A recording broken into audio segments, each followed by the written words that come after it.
Estoy muy entusiasmado por comenzar a predicar el libro de Esther.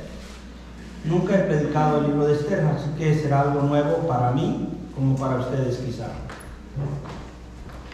Es un libro interesante por lo que dice y por lo que no dice. Pero siempre creo yo que Dios está detrás de la historia del libro de Esther. ¿Por qué digo detrás de la historia de Esther? Porque el libro de Esther comienza diciendo: estos hechos sucedieron. Es muy frecuente que lo que significa cuando vemos estas palabras en las Escrituras, que a continuación se relata o introduce un escenario que no es necesariamente tan bueno, y escenarios que muchas veces no se ven venir, pero que suceden. Por cierto, el libro de Esther no menciona el nombre de Dios. De hecho, es un libro que creó mucha controversia para ser parte del canon. Además, en todos los rollos que se han encontrado sobre las Escrituras, el libro de Esther no se ha encontrado. No se sabe quién lo escribió. Muchos dicen que lo escribió Esdras, otros dicen que lo escribió Mardoqueo, pero en sí no tenemos una evidencia concreta de quién lo haya escrito. De lo que sí podemos estar seguros de quién estaba contando la historia del libro de Esther. De eso sí estamos seguros. De quién estaba en las circunstancias que estaban aconteciendo en el pueblo de Dios. Yo veo a Dios como un guante cubriendo al pueblo de Dios.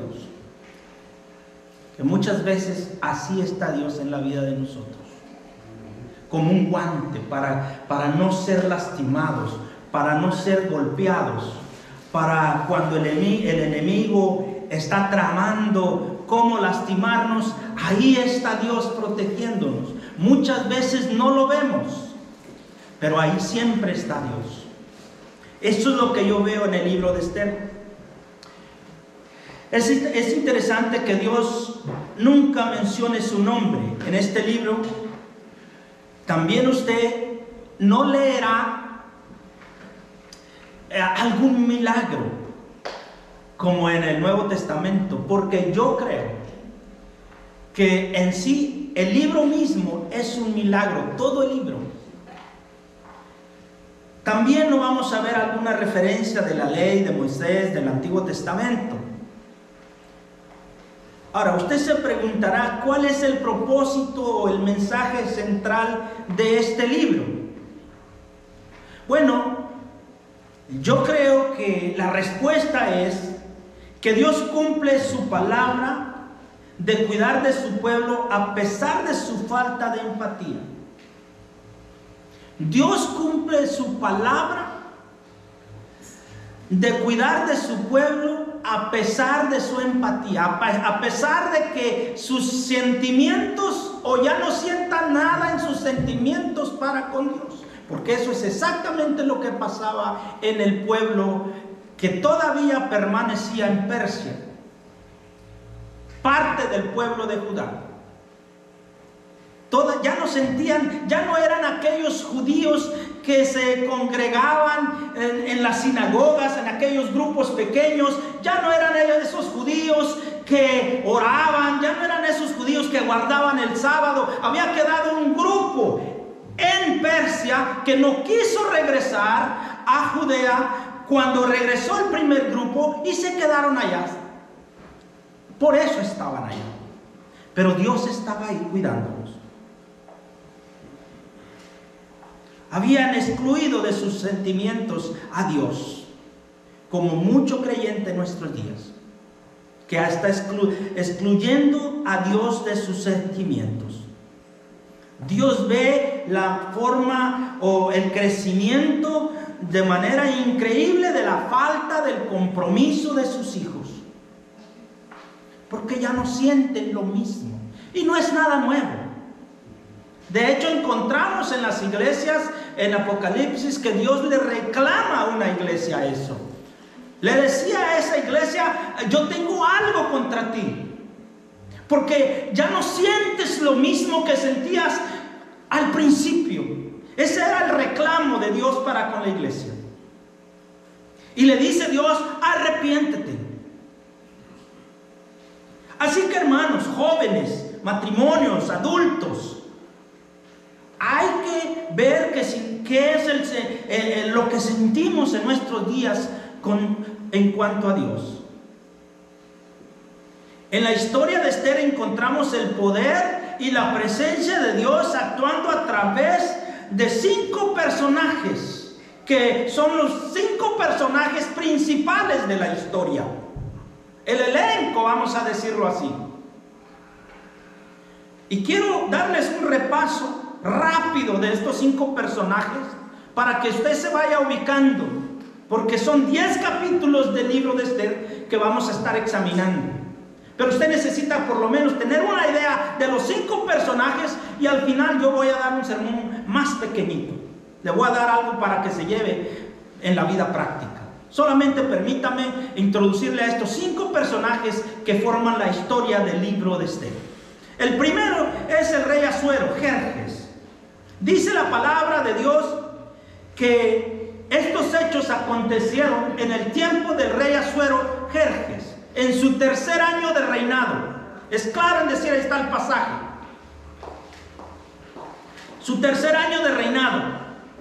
También dice que esto pasó ubicado en la fortaleza de Susa. Tenía dos lugares, ¿cómo se llama? Tronos para ir uno en uno en otro, y uno era en Susa. También dice que aquí habla del banquete que hizo. Ahora, si usted se pone a preguntar quién era este rey, la verdad era un rey que estaba medio tocado. En verdad, no pensaba claramente. Y es interesante que cuando usted mira los imperios, el imperio de oro que fue Babilonia, el imperio de plata que fue Grecia, el imperio de bronce que fue de Persia, y el imperio de hierro que fue Babilonia, que fue Roma, en los tiempos de Jesús. Los 4 imperios más famosos que existen. Pero todos estos imperios dependían mucho de las decisiones. El éxito del imperio dependía mucho del éxito de las decisiones que tomaba el rey. Gracias a Dios nosotros somos de un reino que es Dios nuestro rey. Pero el éxito de su reino aquí en la tierra depende mucho también. Ahora no es que lo que decida el rey. Él ya decidió venir, morir y salvarnos y darnos una vida. Ahora depende el éxito de la iglesia, depende cómo viva su pueblo. Y por eso la Biblia cuenta la historia del pueblo de Dios. Toda la Biblia, no cuenta la historia de los medos, de los persas. Es parte, pero realmente la Biblia desde principio a fin cuenta la historia del pueblo de Dios. Cómo vivió, dónde llegó, por qué llegó, qué hizo, qué no hizo. Y todo esto se ve en estos 4 imperios. Ahí qué papel jugaba la iglesia, el pueblo del Señor.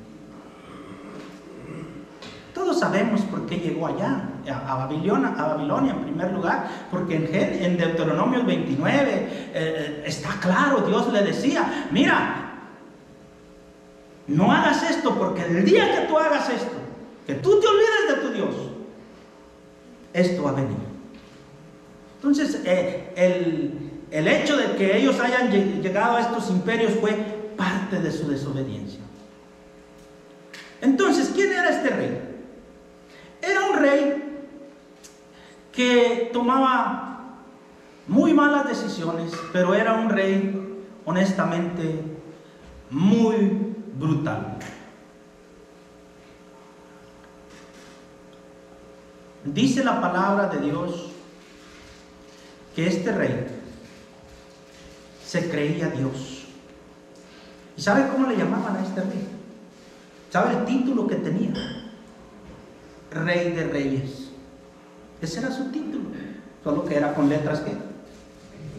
Minúsculas. Le decían el rey de reyes. Fíjese de dónde reinaba. Tenía 127 provincias desde la India hasta Etiopía. Por ahí hay un mapa, hermano, nomás para ubicarnos. Ese era el mundo de antes. India está en esta esquina, Etiopía está hasta allá arriba, y todo, Grecia, Egipto, todos esos imperios que en algún momento fueron imperios, él los tenía sometidos. Se cree que ese era el mundo. Entonces él se creía que él gobernaba, más bien gobernaba todo eso, y por supuesto se creía Dios. Nadie le podía llevar la controversia.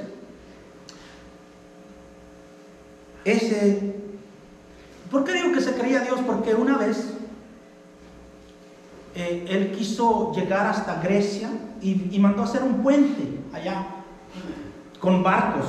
Puso los barcos, un barco, otro barco, otro barco, otro barco, para poder pasar a Grecia, que su padre no había conquistado, su padre Darío el Grande.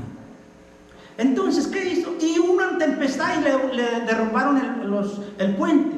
Y se enojó tanto que en primer lugar decapitó a todos los que habían trabajado en el puente, porque no lo habían hecho bien. Y segundo, mandó que golpearan con 300 latigazos al mar. Óigalo bien, eso es estar medio loco. Además, ya ve que a los esclavos muchas veces se les ponían, ¿cómo se llaman? Billetes, como para esclavizarlos acá en los pies. Él arrojó esos al mar diciendo: te voy a poner prisionero. Y le dijo: no te voy a matar porque igual ya tú estás perdido y estás salado. En verdad, estaba loco. Estaba loco. Esas cosas él hacía. Entonces, esa era la clase de rey.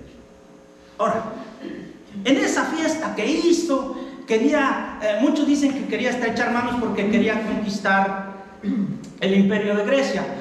Y trajo a todos los nobles, a todos los líderes de gobierno, y los trajo a la capital de Susa. Ahí los trajo para mostrarles su poderío. Todos sabemos que al final de la fiesta, después de 180 días, dice que él hizo un banquete. Y en el último día del banquete, ya estando tomado, ahí entró la reina en aquel entonces. ¿Quién era la próxima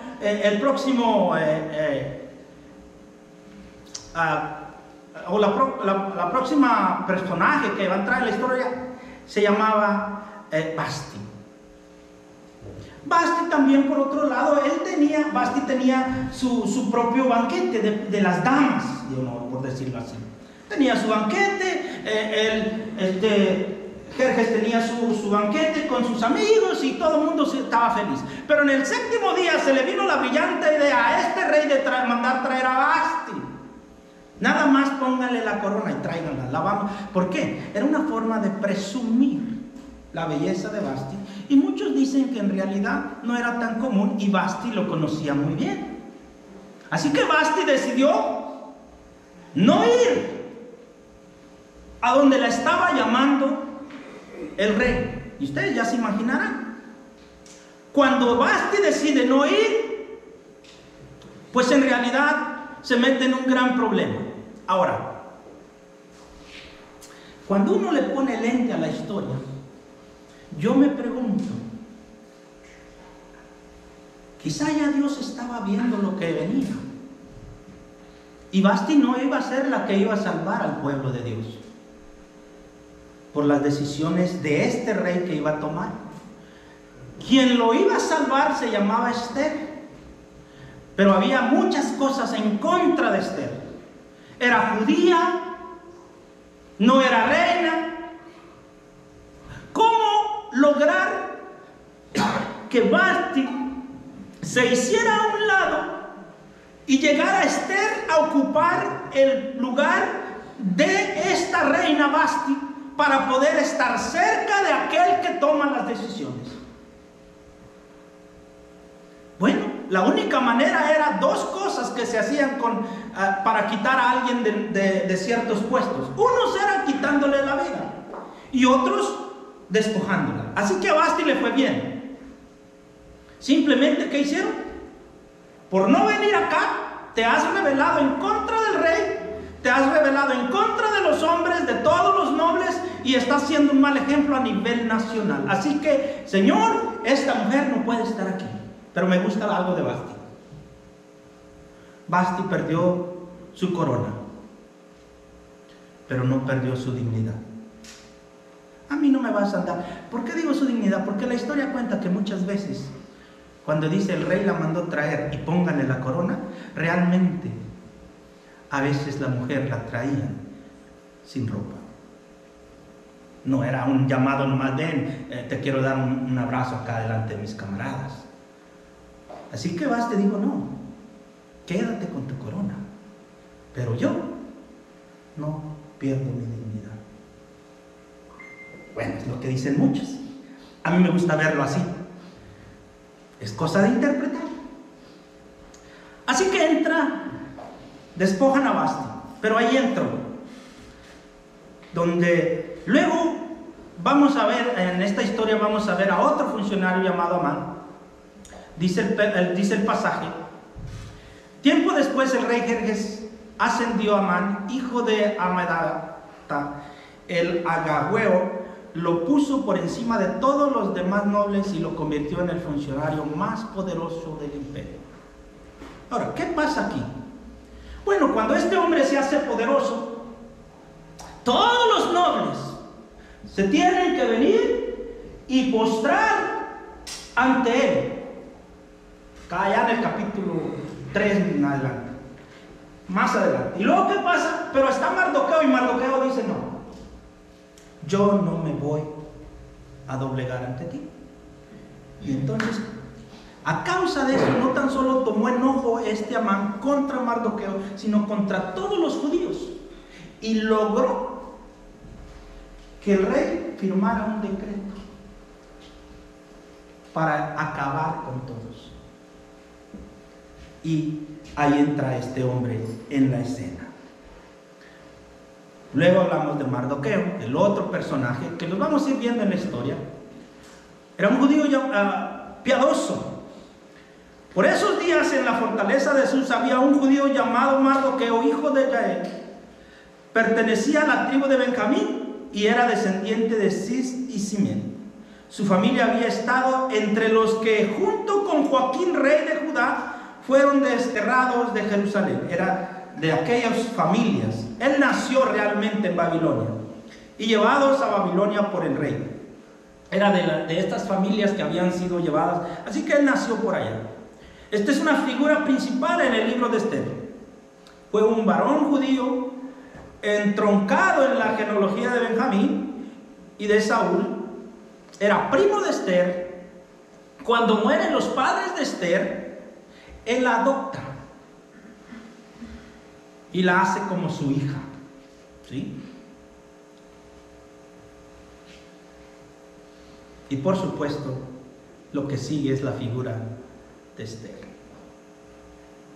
Una mujer bella por dentro y por fuera, llamada Esther, que su nombre hebreo significa estrella de la fortuna. Así que está fácil: Esther, estrella de la fortuna. Esther era una joven notablemente hermosa según las escrituras, cuyo tacto y simpatía le ganaron el favor real y título de la reina después de Vasti. Esta mujer halló gracia delante del rey. Así que esos son los 5 personajes que vamos a estar mirando durante este libro. Pero miremos algo esta mañana para llevarnos a casa. La primera cosa que quiero que miremos en esta historia: el soberano en las sombras. El Dios allá en la sombra. Si nos hacemos la pregunta, ¿Cómo es que el pueblo de Dios se encuentra en el imperio persa bajo el reinado de este rey pagano llamado Asuero? ¿Cómo? Mis queridos hermanos, todos sabemos que cuando Nabucodonosor II murió, aquel rey tomó su lugar su sobrino llamado Belsasar.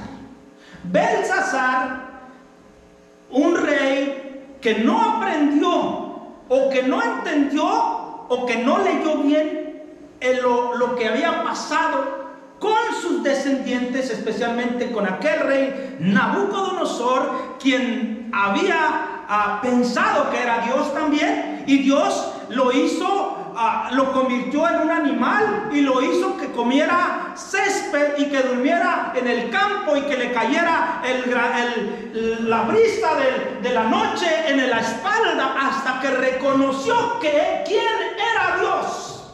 Pero parece que este nuevo rey se le había olvidado eso. Y en una de sus borracheras, de sus fiestas, manda traer para enseñarle a los demás que no había nada tan puro que él no pudiera tocar. Mandó traer todos los utensilios del templo que se habían llevado de Judá y comenzó a repartir vino y a tomar vino en esos utensilios de oro que eran del templo, que eran purificados, que eran santos y que habían sido dedicados para Dios nada más. Pero él dijo: no hay nada tan puro que yo no pueda tocar, tráiganmelos, los voy a usar para tomar. Cuando estaba en eso, la Biblia dice que surgió unas letras, un mensaje en la pared que nadie le podía decir qué significaba. Fueron a traer a Daniel. Se cree que Daniel andaba quizá en unos 90, se cree que hasta lo trajeron cargando, porque se creía que era el hombre más sabio que existía en Babilonia. Y le dijo: te voy a dar la mitad de mi reino si me dices qué dicen esas palabras. Daniel dijo: no necesito la mitad de tu reino. Dice que tu reino está siendo quitado de ti esta misma noche y que será dividido. Ciro, el Persia, estaba acaparando el reino, y él en fiestas. Él estaba disfrutando. Él no cuidaba lo que era de él. Hay mucho que aprender de esas decisiones, hermanos. A veces el padre anda por allá, no cuida de la familia. Él anda enfiestado. Lo importante es él. Lo que más importa es él. Antes está él, primero está él y después está él. Y cuando viene, todo está hecho a perder. El soberano en las sombras. Entonces, mi querido hermano, después de casi cumplidos los 70 años, ahora, lo interesante de la historia, hermano, es que cuando Ciro viene y le dice a los judíos que regresen a Judá, y aquí va el punto: regrésense. ¿Y saben qué? Habían pasado 70 años, más de 70 años, y muchos ya no quisieron regresar a Judá. Y ese grupo que no quiso regresar es el que vemos en Persia. Se llamaban, más tarde los titularon judíos de segunda clase. ¿Por qué? Porque ellos ya no abrazaban tanto la fe, ni los ritos, ni las creencias de los judíos. Era una cultura más mixta de babilonios, más tarde de Persia, y judíos. Así que ya no hacían muchas cosas que los primeros judíos hacían, porque habían nacido y habían crecido. ¿En dónde? En Babilonia. El que había crecido y y nacido en Jerusalén, en Judea, en Jerusalén, era Mesás, Cedraya, Abednego, Daniel y ese grupo, ¿verdad? Ese en que fue allá todavía llevaba esas creencias. Pero ya este grupo, incluyendo Esther, ya no nació en Judá, ya no nació en Jerusalén, ella nació en Babilonia. Y no quiso regresar. Y entonces están en Persia felices, contentos. Yo cuando veo esto, hermanos, a mí, cuando yo estoy escribiendo y estoy estudiando la historia, a mí se me vienen miles de cosas a la cabeza. Y yo pienso en nuestra gente. Yo pienso en los que nos vinimos jóvenes.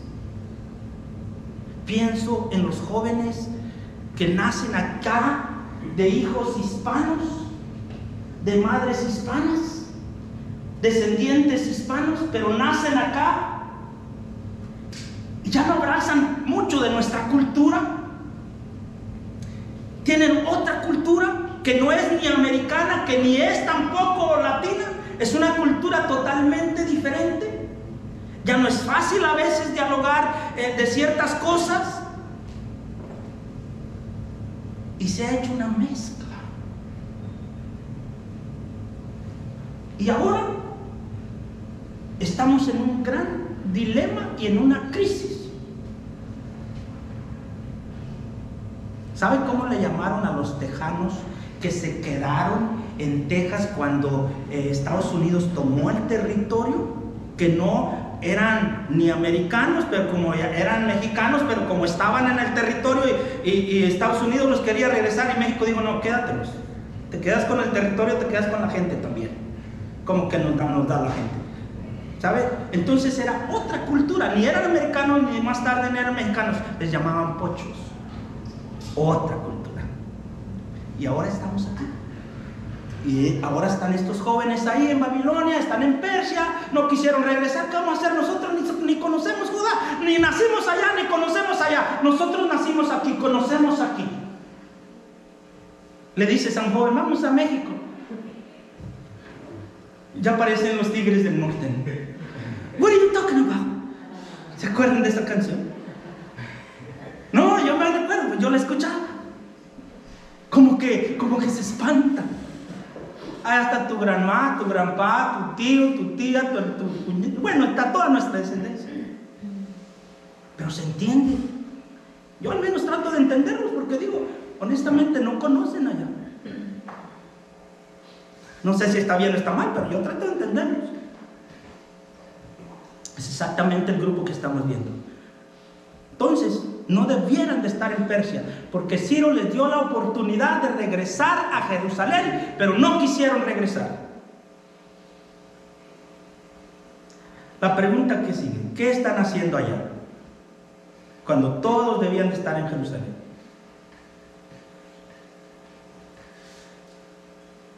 Le voy a decir la razón por qué estaban allá. Porque tenían a un Dios de sabores. De sabores. Poquito de Judea, poquito de Babilonia, poquito de Persia, poquito de todo. Tenían un Dios de sabores. Y eso no les funcionó. En nuestros días hay cristianos que tienen a un Dios de sabores. Poquito de deporte, poquito de placer, poquito de fe, poquito de asistencia, poquito de esto, poquito del otro, poquito. Tienen un Dios de sabores.